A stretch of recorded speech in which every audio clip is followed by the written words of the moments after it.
आपकी याद बाबा रह रह के आए, आपकी याद बाबा रह रह के आए।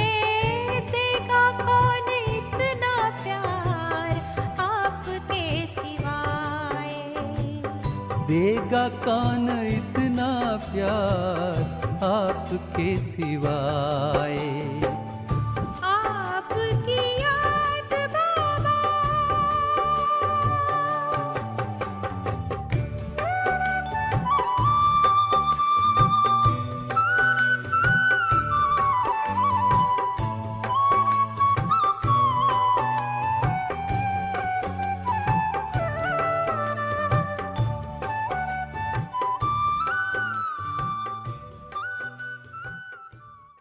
तो बाबा ने एक मुरली में कहा, योग यानी बाबा से संपन्न, बाबा के जैसा संपन्न बनना है तो संपन्नता का मतलब है, समानता का मतलब है श्वासों श्वास बाबा की याद हो।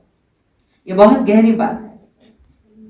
हम सभी पुरुषार्थ कर रहे हैं, लेकिन अमृत वेला अच्छा हो गया, मुरली क्लास अच्छी तरह हो गई, नुमा शाम अच्छी तरह हो गया, चलते फिरते स्थिति अच्छी रही, किसी को दुख नहीं दिया, लेकिन बहुत दूर है मंजिल से जैसी मंजिल होनी चाहिए। श्वासों श्वास, एक श्वास भी बाबा की याद के बिना न हो, तब आत्मा का जो पहला पाठ पढ़ा है, मैं कौन हूं, मैं कहां हूं, त्रिकुटी में तो हूं, लेकिन मैं कहां हूं, मंजिल हमारी क्या है संगम युग की। बीके तो बन गए, लेकिन कितना ऊंचा बनना है, कहां तक पहुंचना है बीके लाइफ में भी, और उसके हिसाब से हम कहां हैं। तो सारे दिन में कितने श्वास सफल होते हैं बाबा की याद में। अगर श्वास लेते समय बाबा के गुण को, बाबा को इमर्ज सामने करके बाबा के गुण को अंदर भरते चले, और श्वास छोड़ते समय देवभान के वश होकर जो साधारणता आती है, व्यर्थ और साधारणता आती है, बुराई की तो बात नहीं भी करें तो भी, वो बाहर निकाल रहे हैं। ऐसा श्वासोश्वास चलते चलते अभ्यास करके देखिए। श्वास ले रहे हैं तो साथ साथ बाबा के गुण अंदर समा रहे हैं, और श्वास छोड़ रहे हैं तो पूरे आसुरी गुण, देवभान वाले गुण, जिसे अवगुण कहेंगे अभी, वो छोड़ रहे हैं। ये मंजिल बहुत बड़ी है। बाबा ने कहा चलते फिरते अव्यक्त अवस्था का अभ्यास। और अव्यक्त अवस्था का अभ्यास कैसे होगा? हम सभी का सूक्ष्म शरीर परम धाम में नहीं, सूक्ष्म वतन में हम सभी का सूक्ष्म शरीर, जिसका निर्माण पहले से हो चुका है।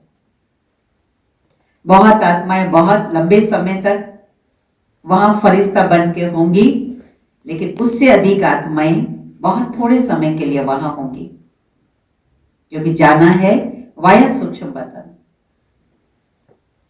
परंतु उसका अनुभव यहां रहते हुए अव्यक्त अवस्था का करें। उसके लिए बाबा ने जो अंतिम 3 वरदान याद दिलाए, अंतिम 3 वरदान, निराकारी, निरंकारी और निर्विकारी, ये जानते हम सभी हैं, सिर्फ हम रिवाइज कर रहे हैं। जानते हम सभी हैं। निराकारी अवस्था का जितना अभ्यास करेंगे, जितना अभ्यास करेंगे, हर कर्म करते हुए भी न्यारेपन की स्थिति होगी, एक रस स्थिति होगी। बाहर के वातावरण का प्रभाव हमारी बुद्धि पर नहीं होगा,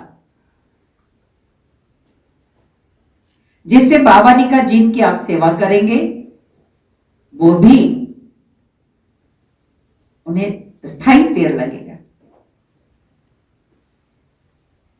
हर कार्य ऑटोमेटिक होगा, मेहनत नहीं करनी पड़ेगी। ऐसी आत्माओं के, ऐसे बच्चों के आगे बाबा भी ऑटोमेटिक हाजिर होगा। मेहनत नहीं करनी पड़ेगी बाबा से कुछ प्राप्त करने के लिए। निराकारी स्वरूप,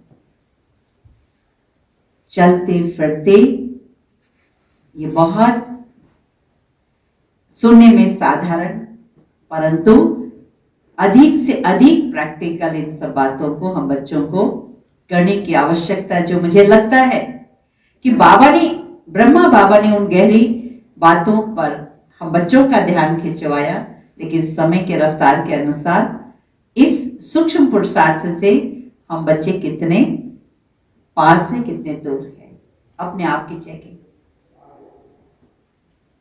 बाबा ने कहा संगठन में रहो, संगठन की सबकी विशेषताओं को देखो। अगर किसी की कमी दिखाई पड़ती है, कुछ ऊपर नीचे बात है, उसके प्रति भी फर्ज है। बड़े को बता दो, बड़े के द्वारा समझाने दिला दो, बाकी आप उस बातों में उलझो नहीं। ये बड़ी महत्वपूर्ण बातें हैं जो हमें अपने ब्राह्मण जीवन के कर्तव्य का भी बोध कराती है, लेकिन साथ साथ अपनी स्थिति पर भी अधिक से अधिक अटेंशन दिलवाती है, ताकि स्थिति ऊपर नीचे होती है तो उसको हम इन सभी बातों को कारण बता करके निश्चिंत न हो जाए। एक वाणी में जो बच्चे सेवा पर है, तो सभी सेवाधारी, सभी सेवाधारी है, लेकिन सेवा करते समय बहुत जिम्मेवारी होती है। सेवा के हर कार्य को भी बहुत सुचारू रूप से करें, लेकिन साथ साथ अपनी स्थिति पर भी अटेंशन। उसमें तीन बातें बाबा ने, तीन संबंध से तीन बातें कही। एक तो पिता के रूप से, क्योंकि बाबा कहते हैं ना, यथार्थ याद बाबा की माना तीनों संबंध से बाबा को याद करें, बाप, टीचर, सतगुरु, तीनों संबंध से। तो बाबा ने कहा पिता के रूप से आज्ञाकारी बनो और वफादार बनो। जो भी सेवा मिलती है, सेवा के निमित्त कोई भी है जिसने आपको निमित्त बनकर सेवा दी है, लेकिन सेवा किसकी है? बाबा की। चाहे वो शरीर से आपसे छोटे हो, बड़े हो, लेकिन जो निमित्त है उस समय वो बड़े हैं। आप आज्ञाकारी बनो और वफादार बनो। उसमें अपनी बुद्धि एक्स्ट्रा नहीं लगाओ। आप आज्ञाकारी बनो, वफादार बनो, लेकिन टीचर के रूप से बाबा ने कहा ज्ञान ग्रहण करो। सेवा करते हुए भी समय निकालो। है मार्जिन। कभी ये नहीं कह सकते कि हमें बहुत सेवा थी तो हमें फुर्सत नहीं मिली मुरली पढ़ने की, योग करने की। नहीं, ज्ञान भी ग्रहण करो,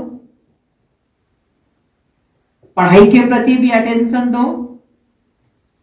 लेकिन कई सेवा ऐसी है जो सेवा हाथों से कर रहे हैं, तो आपसे बातचीत से भी ज्ञान ग्रहण करने का सिलसिला जारी हो।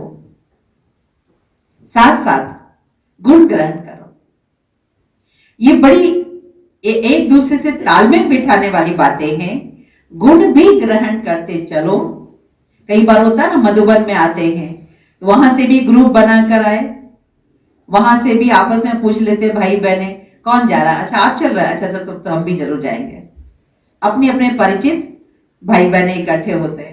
ट्रेन में भी, यहाँ आए तो भी, क्लास में जहां बैठे तो भी परिचित के साथ बैठे और उन्हीं में ही बस उठते बैठते वापस चले जाते।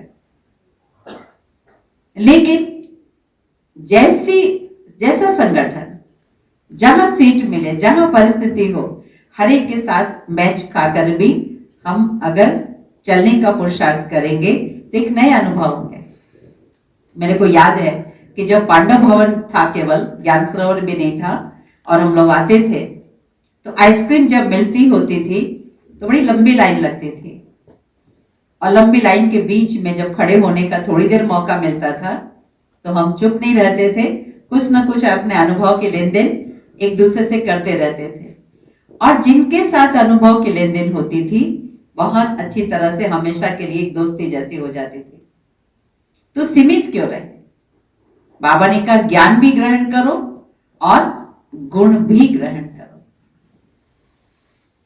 यानी अगर हमारा अटेंशन अपने ऊपर ज्यादा से ज्यादा बढ़ता जाएगा तो भूख बढ़ती जाएगी। भूख क्यों बढ़ेगी? हम जो सुन रहे हैं, हम जो देख रहे हैं, धारण योग्य बातों को धारण कर रहे हैं, तो जैसे खाना पचता है तो लीवर स्ट्रांग बनती है, तो भूख भी अच्छी लगती है। तो हमारी गुण ग्रहण करने की शक्ति भी बढ़ेगी, गुण को कैच करने की शक्ति भी बढ़ेगी। और कोई आत्मा ऐसी है ही नहीं जिसमें गुण नहीं हो। हर बाबा के बच्चे तो अपने आप में गुणों की खान है, जो हर एक पर बाबा मेहरबान है, तो कोई कम थोड़ी है। तो ज्ञान भी ग्रहण करो। हर आत्मा ने ज्ञान को किस तरीके से कैच किया है, अपने आप में परिवर्तन किया है, यह हर एक के अनुभव से बड़ा वंडर लगता है संगम में। तो ये वंडर लगने वाली जब अनुभूति होगी ना तो सुस्ती हट जाएगी। सुस्ती कब आती है? एक वाणी में बाबा ने कहा सुस्ती का कारण अभिमान। अभिमान हम सब जानते हैं। जब हमें यह पता चलता है, आजकल कई बार होता है ना कि बहुत केवल सुनने के साधन बहुत हो गए। एक समय था अव्यक्त बाबा आते थे और बाबा से मिलने के लिए पार्टियां मधुबन आई है, तो जब पार्टी लौट रही होती थी तो सेंटर वाले इंतजार कर रहे होते थे, पार्टी आएगी, बाबा के बच्चे जब अनुभव सुनाएंगे तो ताजा माना करंट मुरली की पॉइंट सुनने को मिलेगी। और अभी तो सब कुछ जब हम यहां सुन रहे हैं वो वहां सुन रहे हैं, सब कुछ मिल जाता है। तो जितने साधन हो गए, कई बार केवल हम सुनने तक ज्यादा अपने आप को रख लेते हैं। जल्दी से ये भी सुन लिया, वो भी सुन लिया, वो भी सुन लिया, वो भी पढ़ लिया। इतना सुन रहे हैं, इतना सुन रहे हैं, जो ज्ञान एक भोजन है वो भोजन नहीं रह जाता है। क्योंकि आत्मा का तो संस्कार है, गहरा संस्कार है शांति का। और एक श्रेष्ठ संकल्प को जितना गहराई से हम अंदर लेंगे और स्थिरता होगी, और स्थिरता होगी, वो शक्ति बनेगा, वो अंदर जाएगा। जैसे आत्मा का अपने आप से भी प्रेम बढ़ेगा, बाबा से भी प्रेम बढ़ेगा, और कैसे भी आत्मा हो उससे भी प्रेम बढ़ेगा, सेवा से भी प्रेम बढ़ेगा। तो कई बार हम सभी केवल जानने के लिए बहुत ज्यादा सुनते जाते हैं, बहुत ज्यादा सुनते जाते हैं। ये दुनिया में भी कहते हैं ना कि हर एक चीज जरूरत से ज्यादा नुकसानकारक है। तो आगे चल के ये करना नहीं चाहिए, अधिक से अधिक सुनना। पहला है सुनना, दूसरा है उसे सार रूप में लेना, तीसरा है उस पर मनन चिंतन करना, चौथा उस पर धारण करना, तो पांचवा दूसरों को सुनाना। ये स्टेप पर हम ना जाकर के केवल सुनने में लग जाते तो ये हमारे लिए खतरनाक हो जाता है। एक समय आता है जो सुनने की इच्छा नहीं होती, ऊपर से क्रॉस करता है। बैठ भी गए क्लास में, लेकिन लगेगा ये तो हम जानते हैं, ये क्या बात, ये तो हम जानते हैं। तो बाबा ने कहा सुस्ती और अलबेलेपन का कारण है अभिमान, कि ये तो हम जानते हैं। इसलिए बाबा ने सिस्टम कितना अच्छा बनाया। दुनिया में महात्माओं के प्रवचन होते हैं तो एकदम 3 घंटा तक प्रवचन चलते हैं। बस बाबा ने शॉर्ट एंड स्वीट क्लास होगी, बस छुट्टी। कभी कभी भट्टियों में हम सभी आते हैं तो कई क्लास लगातार मिलती है, बाकी हमेशा नहीं। जो पढ़ा है, जो सुना है, उसका मनन चिंतन करें। तो बाबा की ये जो पॉइंट है बहुत एक्यूरेट लगती है कि दिमाग का 2 हिस्सा है, ब्रेन का 2 हिस्सा है। एक हिस्सा है जो केवल डाटा कलेक्ट करता है, पॉइंट इकट्ठी करता है, लेकिन दूसरा हिस्सा है जो शांति, कल्पना, मनोरंजन, इन सभी खेलकूद, इन सब चीज में काम में आता है। यही दोनों टेक्निक हमारे ज्ञान में भी आगे बढ़ने में सहयोग देती है। कि एक हिस्से में हमने कलेक्ट किया, इकट्ठा किया, लेकिन फिर उसका यूज क्या है? यूज क्या है? अपनी धारणाओं पर, अपने सूक्ष्म से सूक्ष्म संस्कारों को चेक करने पर, उसे चेंज करने पर, दूसरे के संस्कारों के टकराव को रोकने पर, दूसरों को उनके श्रेष्ठ परिवर्तन की दिशा में उनको आगे बढ़ाने पर हम कितना अप्लाई करते हैं। तो हमारा अलबेला पर नहीं होगा। दादियों के कितनी कमाल हम सभी देखते, लास्ट तक भी कितना सभी एक स्टूडेंट के माफिक, हम सभी के लिए बहुत अच्छा एग्जाम्पल, कितने स्टूडेंट के माफिक अंत तक भी बाबा भी मुरली सुनाते थे, अम्मा मुरली सुनाती थी, और सभी वरिष्ठ आदि रत्न बैठे होते थे। और लास्ट दिनों तक भी हम सभी ने देखा, दादियां स्टेज पर है, सभी दादियां नीचे बैठी होती थी। कितनी बार उन्होंने बाबा के महावाक्य सुने अपने जीवन में, लेकिन इतनी तरोताजा रहती थी, जब भी मिलो पहले आज के पॉइंट, फिर और आगे बात। और अंतिम समय भी शरीर छोड़ने के पहले तक भी और बातें भले भूली होगी, लेकिन बाबा, मुरली, मधुबन, सेवा, ये मुख्य बातें याद रही। तो मेरे को बाबा की ये पॉइंट याद रहती कि सुस्ती और अलबेलेपन का कारण हमारा अहंकार। मम्मा मुरली सुनाती थी, बाबा आ जाते थे, मम्मा रिस्पेक्ट से चुप हो जाती थी, बाबा छुप कर सुनते थे। मेरे को याद है जब शांतिवन बना, तो जब भी शांतिवन में आते थे, शांतामणि दादी जी से बहुत नजदीकी संबंध, शांतामणि दादी जी, मनोहर दादी जी, सभी से। तो दादी जब भी देखती थी तो जरूर क्लास कराने का मौका मिलता था, और दादी जी सुनती थी, फिर दादी जी रिपीट करते थे, आपने आज ये पॉइंट ऐसे बोले, मतलब था कि ध्यान देना है, सुनना है। तो बाबा की वाणी की जब ये पॉइंट मैंने सुनी तो लगा कि सचमुच केवल सुनने तक हम अपने पुरुषार्थ के विधि को नहीं आके गया कितना अंदर, और अंदर जाने के लिए हमने समय कितना दिया। बाबा कितनी बार गाय का मिसाल देते हैं कि गाय घास खाती है, फिर जुगाली करती है। हम जो सुनते हैं उसके लिए फिर एकांत का समय निकालकर मनन चिंतन करते हैं। नहीं करते हैं तो फिर वो अंदर नहीं जाएगी, और नहीं जाएगी तो उसका रिएक्शन क्या होगा? अंदर नहीं जाएगी वो पॉइंट, तो उसका रिएक्शन क्या होगा? अलबेलापन और सुस्ती आनी ही है।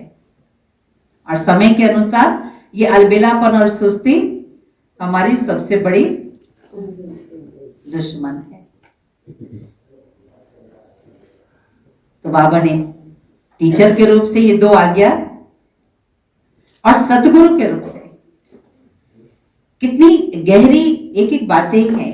सतगुरु के रूप से बाबा ने कहा कि जैसे ठीक है, ये तो फैक्ट है कि संसार में एक भी आत्मा का स्वभाव संस्कार दूसरों से 100% नहीं मिल सकता, फैक्ट है। हम सभी भी बाबा के स्टूडेंट भी हैं, बच्चे भी हैं, एक ही पढ़ाई पढ़ रहे हैं, एक ही तरह की मर्यादाएं हैं सभी के लिए, सब कुछ, फिर भी हर एक का सोचने का तरीका, बोलने का तरीका, ग्रहण करने का तरीका, सब कुछ थोड़ा यूनिक होगा, यूनिक होगा। तो बाबा ने सतगुरु के रूप से भी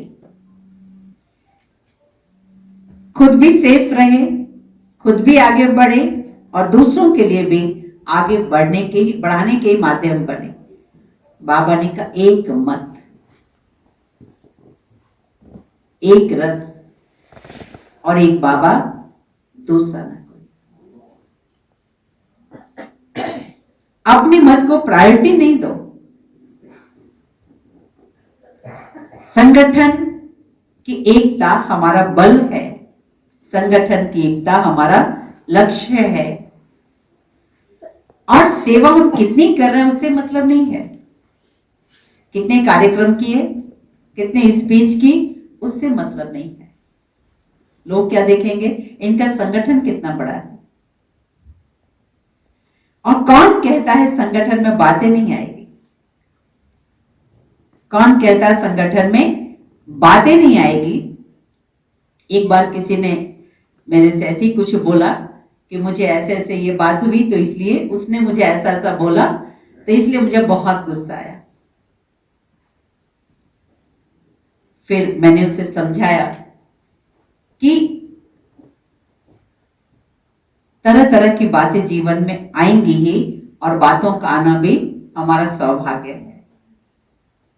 बातों का आना भी हमारा सौभाग्य है, क्योंकि जो कुशल स्टूडेंट होता है वो आह्वान कर रहा होता है एग्जाम हो जाए तो हम निश्चिंत हो जाए, और जो पढ़ाई से जी चुराता है तो भगवान को कहता रहता, भगवान एग्जाम का डेट आगे कर देना। तो बातों का आना हमारी सौभाग्य की बात है।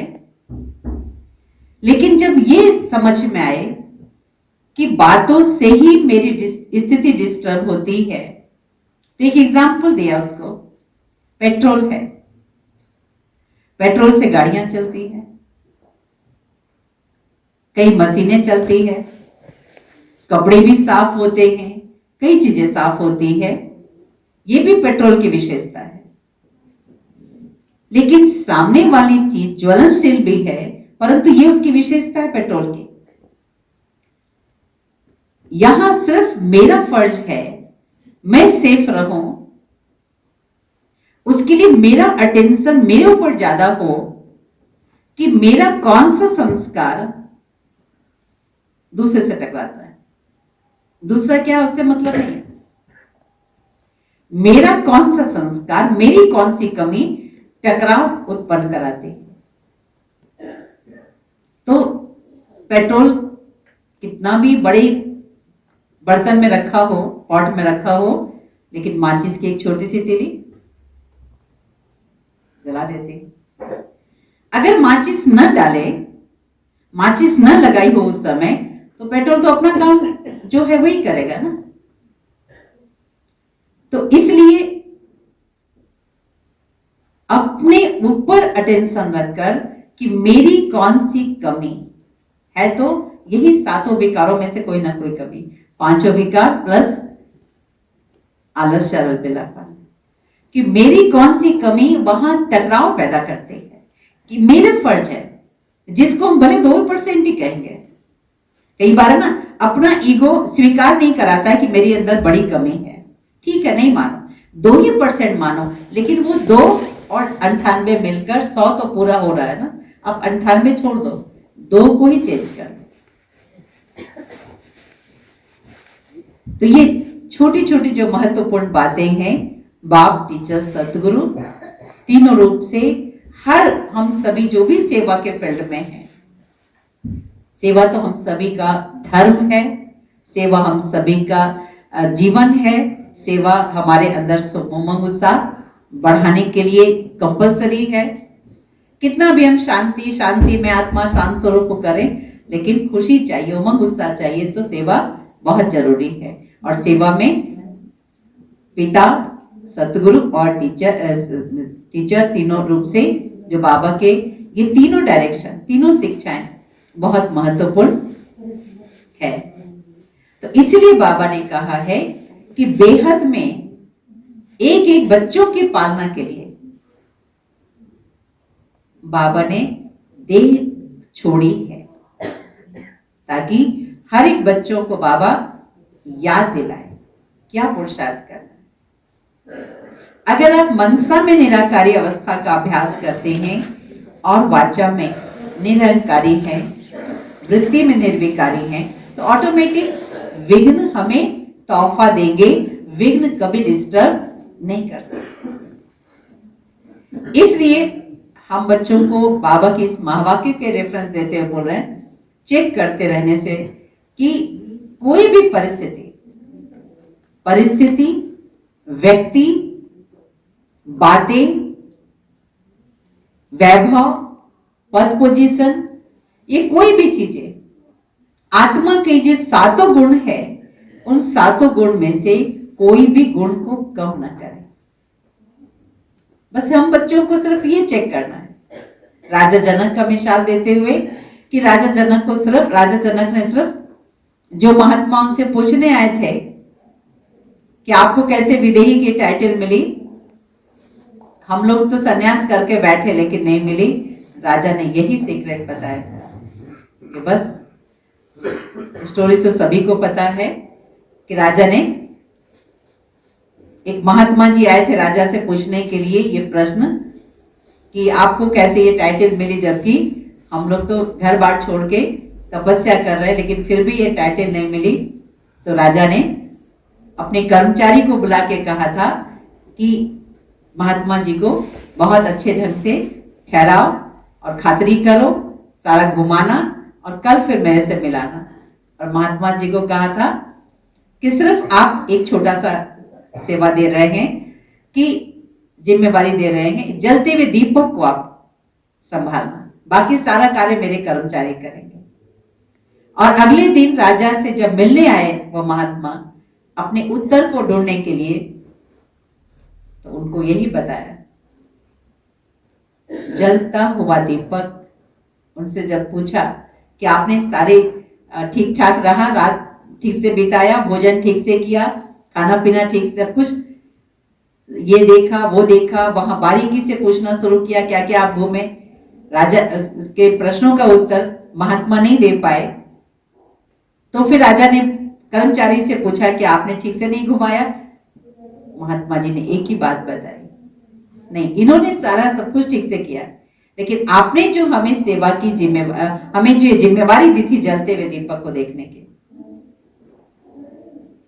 राजा जनक ने कहा यही मेरा सीक्रेट है। हर कुछ करते हुए, तो सेवा करते हुए भी, चाहे वस्तुओं को यूज करते हुए भी, स्थान को यूज करते हुए भी, साधनों को यूज करते हुए भी, बाबा कहते कर्मातीत अवस्था बनानी है अपनी। कर्म कर रहे हैं लेकिन कर्म के फल का प्रभाव मन पर न पड़े, चेक करना है। ये बात, ये परिस्थिति, ये साधन मेरे मन में नकारात्मक और व्यर्थ चिंतन तो नहीं लाते, ये बातें मेरे प्रेम के गुण को कम तो नहीं करती, ये बातें मेरे शांति के गुण को भंग तो नहीं करती, ये बातें ज्ञान होते हुए भी उसे यूज करने में बाधक तो नहीं है।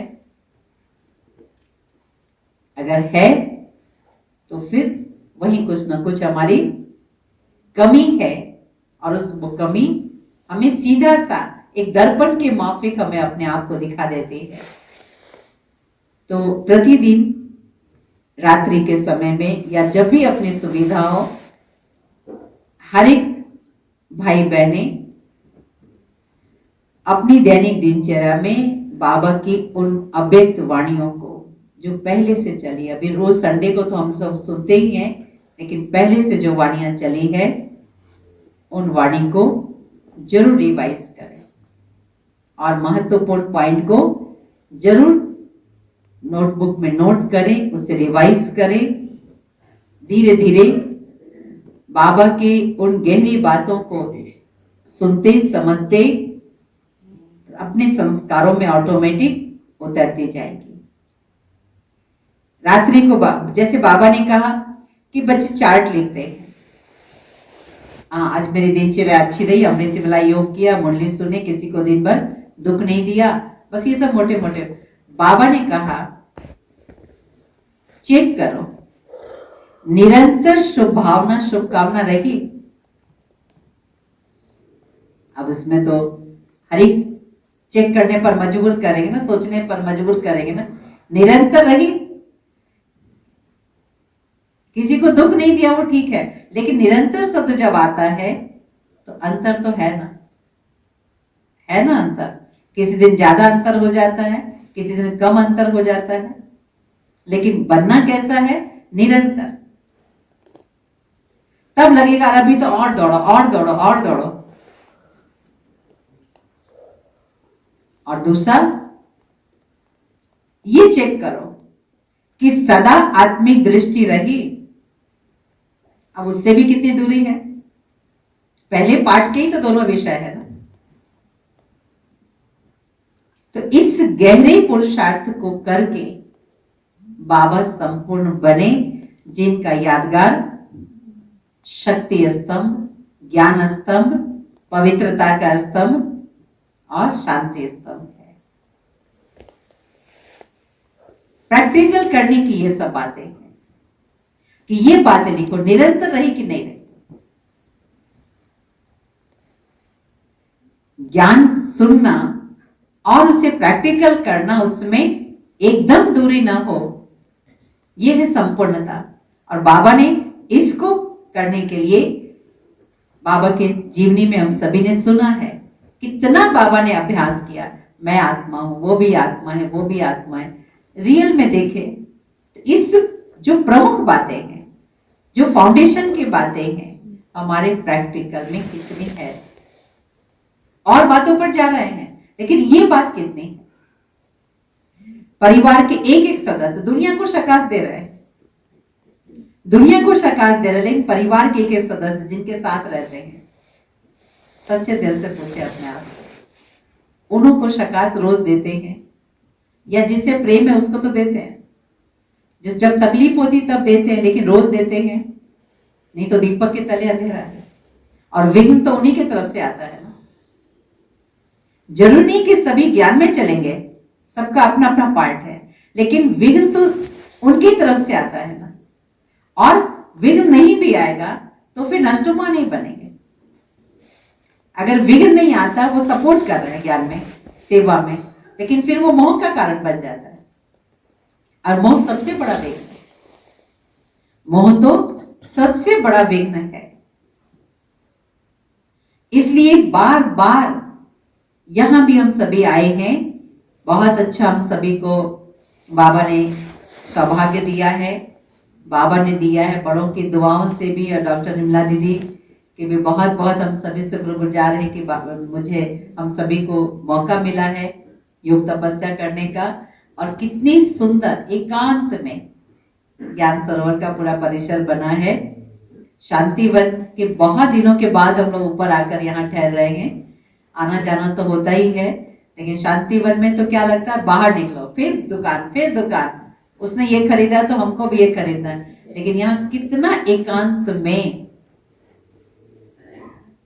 हमें बाबा ने अपने गोद में बिठाया हुआ है कि छोटी छोटी लेकिन सबसे महत्वपूर्ण इन सभी अभ्यास को करेंगे।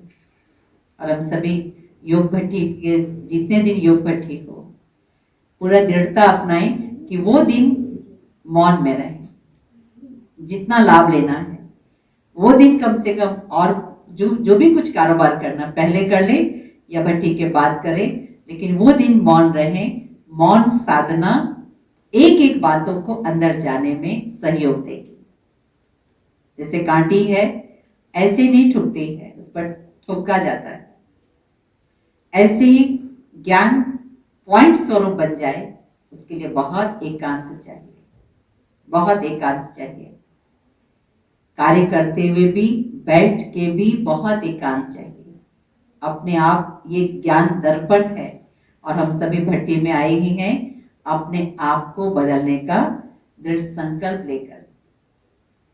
बाबा ने कहा मेरे दो तरह के स्टूडेंट, एक है यथार्थ पहचान कर ज्ञान को अंदर में समाने वाले, और दूसरे हैं पहचानने का प्रयास कर, अभी भी प्रयास में लगे हुए। तो इसलिए बाबा को बहुत थैंक्स देते हुए इस भट्टी का पूरा लाभ लेना है, क्योंकि अगली भट्टी का मौका मिल पाएगा किसको, ये कुछ नहीं कह सकते। जो वर्तमान को सफल करेंगे, भविष्य भी ऑटोमेटिक और भी बाबा मौका देंगे। बाबा के ये वाक्य याद आते हैं कि बाबा कहते थे एक समय आएगा कोई पतित आत्मा अंदर प्रवेश नहीं कर सकेगी। अभी सभी वैसे ही समय चल रहा है ना, अज्ञानी की तो बात ही नहीं है, लेकिन पुरुषार्थ में अगर थोड़े भी ढीले ढाले हो तो फिर आगे चल के बाबा मधुबन में बुलाना भी बंद कर देंगे। दरवाजा तो बाबा ने बहुत मुश्किल से खोला है, बंद ही था ना पिछले बार। जो गीत कितना फेमस हो गया था, बाबा ये सब ठीक करो, हमको मधुबन में आना है, एकदम दिल की लगन थी सभी की। तो बाबा ने जो हम सभी पर मेहरबानी की है, हम सभी उसे बाबा की आशाओं को अवश्य पूरा करेंगे, ऐसा संकल्प करके इन सूक्ष्म बातों पर भी पुरुषार्थ करते हुए और कल से प्रारंभ होने वाली भट्टी का सभी लाभ लेंगे। बहुत बहुत थैंक्स आप सर।